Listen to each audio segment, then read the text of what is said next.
Hello everyone and welcome back to another episode of FPL Fanzone. My name's Nick and in today's episode we're going to take a quick look at the deadline decisions leading up to game week 23. So we're going to look at how to prepare for the double game week in game week 24, which assets to buy from Liverpool or from Everton. Do we look at the assistant manager's chip as well? We're going to be looking at the fixture runs for some of the other teams outside of those and taking into consideration the potential blanks in game week 29 and players to target over the next 3 to 4 weeks. Also, there's been a lot of people, a 250,000 people selling Cole Palmer. We'll have a deeper dive into why people are selling Cole Palmer and is that the right time now to be jumping off. And then lastly, the captain's choice for this week. There is a lot of decisions around who to choose for captains. We'll dive a bit deeper into who's to be captain this week. And then finally, we will have a quick look at my team, how I did last week, and what that's going to be look like and my transfer plans before the deadline of game week 23. So without further ado, let's get started. So first up, let's have a quick look at the best assets for double game week 24. Now I know it's a game week 23 deadline stream, but we need to have a look at planning for game week 24 and beyond. So let's have a quick look at who's the best options for the next 2 game weeks. So unless you've been living under a rock or not been paying attention to Fantasy Premier League for the last couple of weeks, everyone is talking about the double game week coming up next game week in game week 24, where Liverpool and Everton will both have 2 fixtures. Now, this coincides really nicely with Liverpool's fixtures this week, having Ipswich at home, and then the week after in game week 25 when they've got Wolves at home. Now, their double isn't the best, 2 away fixtures of Bournemouth and Everton, but both of them are massively winnable for Liverpool. With Everton, it's a bit of a tougher run. There's a lot of, they're playing mid-table teams at the moment. They do have David Moyes in, so they are looking a little bit more attacking. And they're still fairly solid at defence, although they did concede 2 late goals against Tottenham last week. So we'll have a quick look at some of their assets as well. So first off with Liverpool, the top 2 obviously are Salah and Trent. If you can afford those, have them in your team, and that may well be enough. If you are looking to triple up on Liverpool, whether it's Cody Gakpo or Alisson would be the next choice for me. I have Cody Gakpo in mind as my third. And of course, if you are looking at the assistant manager chip for the double game week and you want Arne Slot, then obviously you need to make sure that you've got the 1.5 million in the bank ready for next week when you can bring him in. And obviously you can then keep him for the first 2 game weeks, game week 24 for the double, game week 25 for Wolves at home, and then you'd probably look at transferring him to another manager in game week 26. So you'd need to have a transfer available for that as well. So outside of that, if you can't afford Trent, Van Dijk or Konate are cheaper options and are obviously likely to get the clean sheets, but not necessarily the attacking returns. In midfield, I think 70% of the game already have Mo Salah. If you don't or can't afford him in your team, maybe you're still on Haaland. You can move to someone like Luis Diaz, although surprisingly McAllister is on a better run of form at the moment because of his double-digit haul against Manchester United 2 weeks ago. And then up front, Darwin Núñez, 2 goals last week. I do think that he will be playing the rotation fixtures, so playing in the cups and in the European fixtures rather than coming on and playing 90 minutes in the Premier League. Gakpo seems to have nailed the Premier League's start at the moment, but the real challenge with any of these players is, of course, outside of Trent and Salah and probably Alisson in goal, all of these others are a potential rotation risk, and therefore you may not play both games in the double for that as well. So certainly something to consider. The fixture run is good. Obviously they've got the Man City game in game week 26, and then beyond that Newcastle as well. So a couple of tough fixtures before it starts to get a little bit easier again. But also consider that potentially Liverpool could blank in game week 29. So if you are tripled up on them and they beat Tottenham in the second leg of the EFL Cup semi-final, then in game week 29 that game versus Aston Villa will be postponed because they'll be playing in the League Cup final. So just keep that in mind. If you are tripled up in Liverpool, what's your exit plan to get off those players or to be able to rotate them in your team, especially if you've got the likes of Newcastle as well. who could also potentially, as they're 2-0 up against Arsenal in the first leg of their semis. With Everton, it's a little bit tougher to find players. As I said, the fixture run isn't great. They're not on a great run of form at the moment. They do have a little bit of excitement around them with Moyes coming back. And they are starting to score a few goals, which they weren't doing before. Pickford is just a solid choice. They've been quite good defensively this season. But I do think that will change a little bit, obviously, because part of the reason that Sean Dyche got sacked was because while they were very good defensively, they were not scoring enough goals. And if they do start to move forward up the field, that does look like they're going to concede options.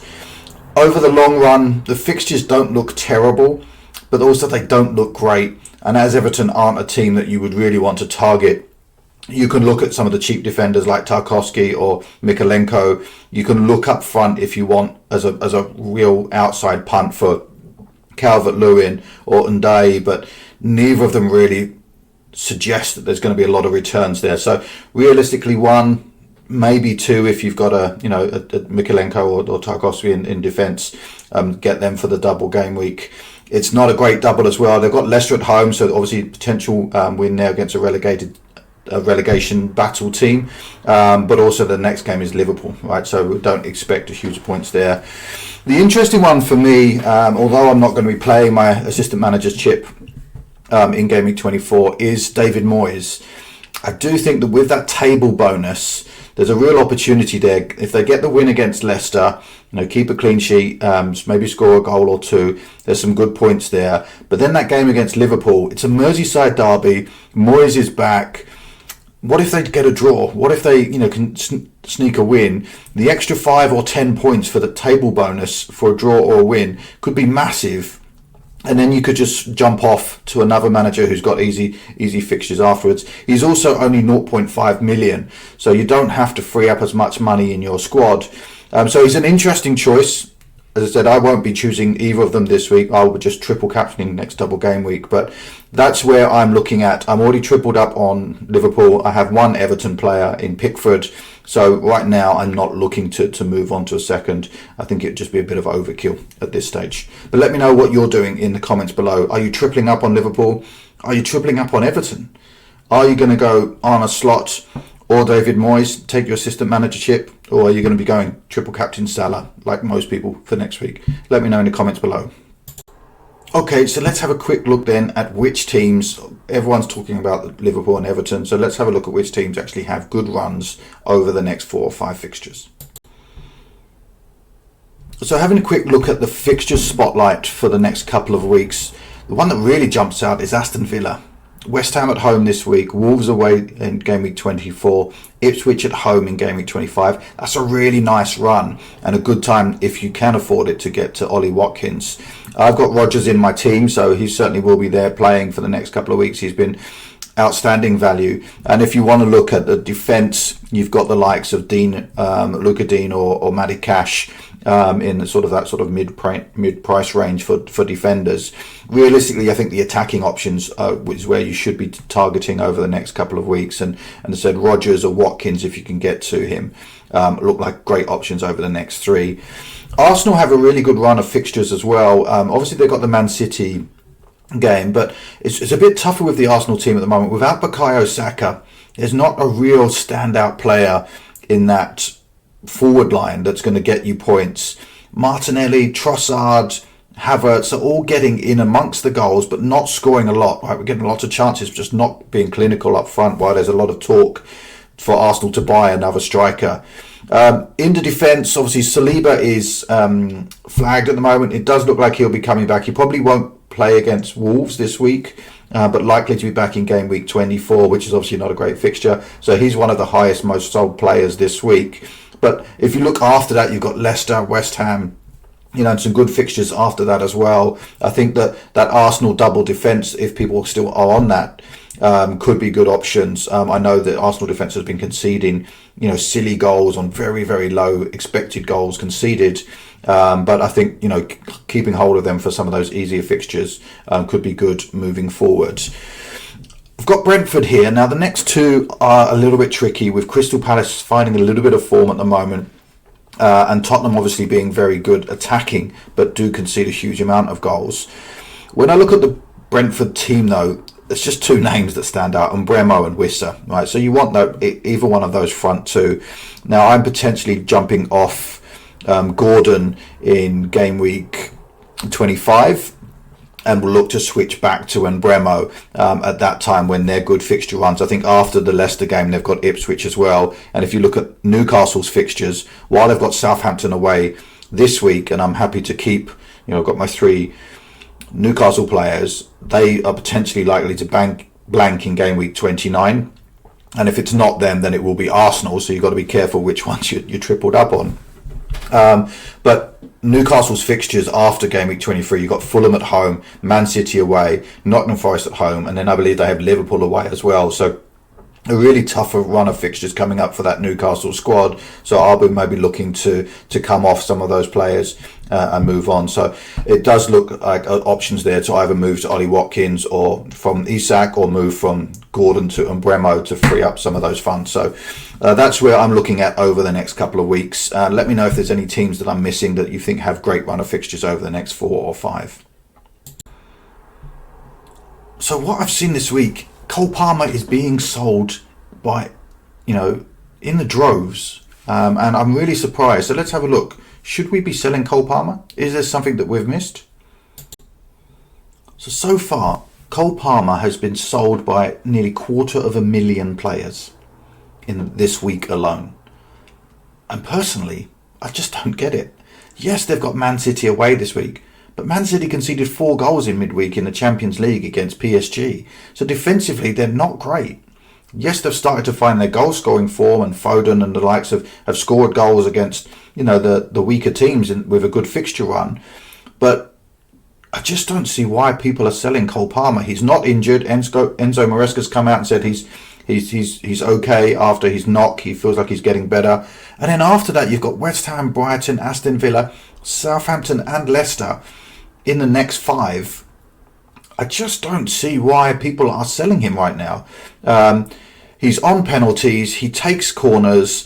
He's got, he's the talisman of the team. He's got 21 returns this season already, in 22 game weeks. So I don't understand why people are selling him. So in my mind, should we sell Cole Palmer? Absolutely not. He's staying in my team. He's not going anywhere. Is he playing this week? Yes, against Man City. I still think that Chelsea can get at that Manchester City defence. So I don't understand. Let me know what I'm missing, guys. Why have 250,000 people sold Cole Palmer? What do they know that I don't? Let me know in the comments below. Next up, who do we captain? This is a tough one. Again, last couple of weeks it's been really tight, and there's been a 1 point here or a goal there that's made the difference. Last week, if you look at Isak, Palmer, and Salah, all blanked. So it's just tough at the moment in terms of picking the right captain. Of course, going differential looks great, and especially if it pulls off. But let's have a quick look who to captain. Also, just while I remember, if you've got this far into the video, please don't forget to hit that like button. Hit subscribe if you're new around here. I'm getting very, very close to that 300 subscribers now. I think I'm at 276 at last count. So would love to get up to that 300 pot mark. If you guys are watching the channel and are not subscribed, please hit that button. It's free for you to do, but it means a huge amount to me as a new channel. Thank you very much. Let's have a look at some of the captain data. So looking at the captain data this week, there's 2 very, very obvious choices.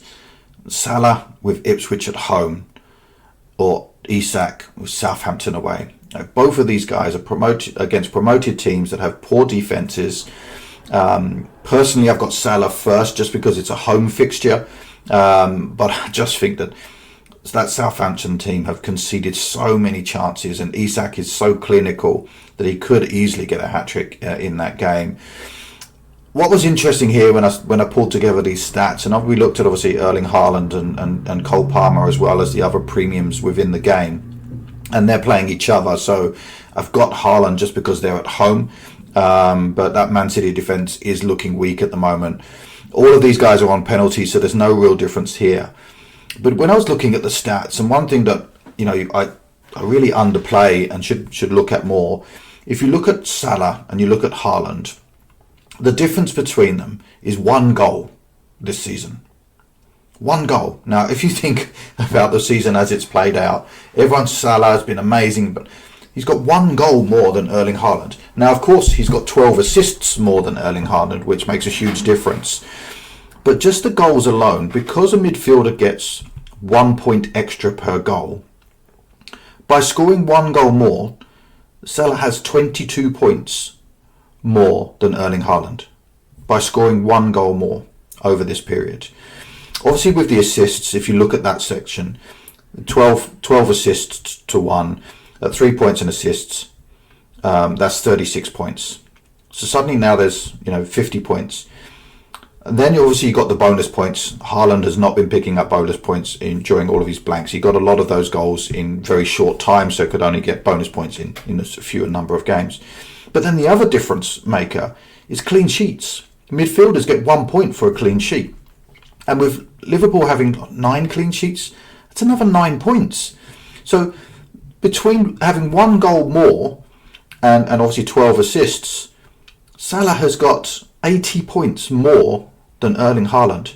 So now when I'm thinking about my captain's choice, midfielders will always be my preference. If there's a toss-up here between Salah versus Isak, Salah's going to win every time because he's a midfielder. The same when I think of Erling Haaland or Cole Palmer. There's only 3 goals difference between them. Obviously a few more assists, but Palmer's got 30 points more. So therefore, midfielders over forwards every time when it's a toss-up between the fixture. So for me, captain Salah this week. Isak will be my vice-captain. And obviously good luck to you guys on picking the right choice for this week. Okay, we're just going to have a quick look back at my team for game week 22. 49 points, not amazing, but a green arrow of 76,000. It feels really strange for me. I've been on a green arrow now I've had green arrows now since game week 17, when my rank was about 3.5 million. I'm up to 1.6 million. So, it's been a good run. 1.5 million rank rise over the last 5-6 weeks. But it just feels a bit not exciting at the moment. For me, I'm not getting huge rank rises the last couple of weeks. 10k here, 80k there. It's not making a huge dent, especially in the last 3 or 4 weeks. There was some bigger jumps in the game week 17 and game week 18, but it just feels that it's finding a little bit of rhythm now with the template and those teams. Now, at the moment, there's some challenges on my team. Not right now. Obviously, I've got triple Liverpool with the Ipswich game. I've got triple Newcastle with the Southampton game coming up. But it's certainly interesting. Just looking at the points from last week, I got all of my points from Alexander-Arnold and from Chris Wood. Everybody else blanked. Aina and Hall both got assists. So their clean sheets were wiped out, but did manage to get 4 points each on that as well. So let's have a quick look at how my team is set up. I've got 2 free transfers, 0.1 million in the bank. Let's look at what I'm going to be doing for game week 23. So game week 23, I really like the look of my team for this week. As I've mentioned, I've got triple Newcastle versus Southampton. I've got triple Liverpool versus Ipswich. And of course, they've got the double next week. I've got Pickford, who's got Brighton away this week. So I'm not expecting a clean sheet there, but he's also got the double next week. Palmer's got Man City, but we've already talked about that Man City defence. I'm not unhappy there. Rodgers have got West Ham, who, while they're finding a little bit more form under Potter, I still think that there can be got at. So happy to have some of that Aston Villa attack. Arsenal against Wolves away. They seem to have lost their potency up front at the moment with the new manager coming in. So overall, I'm really happy with the look of the team for this week. It does pose some future challenges, especially game week 29. So if Newcastle and Liverpool are both playing in the League Cup final, which is real possibility and what the bookies' favourites are at the moment, I'm going to have 6 players out for game week 29. Now, I do have two free transfers in the bank. I don't look like I'm going to be making any transfers this week. I've got Elanga and Aina on the bench and Kirkes, so they're all playing against each other, so I'm okay to have them on the bench this week. So it's good because I'll roll. I'll have 3 free transfers for next week going into the double game week, and I've already started to look at planning and moving, potentially Gordon to Umbremo, or Isak to Watkins, for example, as Newcastle's fixtures really change now to become much more difficult. And then obviously I don't think I'll be sticking with Gakpo much past the Wolves game. He's not a long-term pick for me. He's just for the short for these next 3 game weeks, so I'll potentially be looking at moving him off as well. So that will free up some of that challenge for game week 29 before I get there. So let me know, guys, how's your team looking for game week 23? Are you tripled up on Newcastle and Liverpool like I am? Are you set for the double game week next week, or are you holding off and waiting for more information before the deadline? Let me know in the comments below. So once again, everyone, thank you for watching FPL Fanzone. If you've got this far into the video, I guess it's almost like a gentleman's contract now. You'll need to hit subscribe if you're not already there. As I said, I am now targeting to get to 300 subscribers, and I'm only, a short number away now. So I'd really appreciate it if you can hit that like button, leave a comment below what you liked, any questions you have for game week 23, and may all of your arrows be green.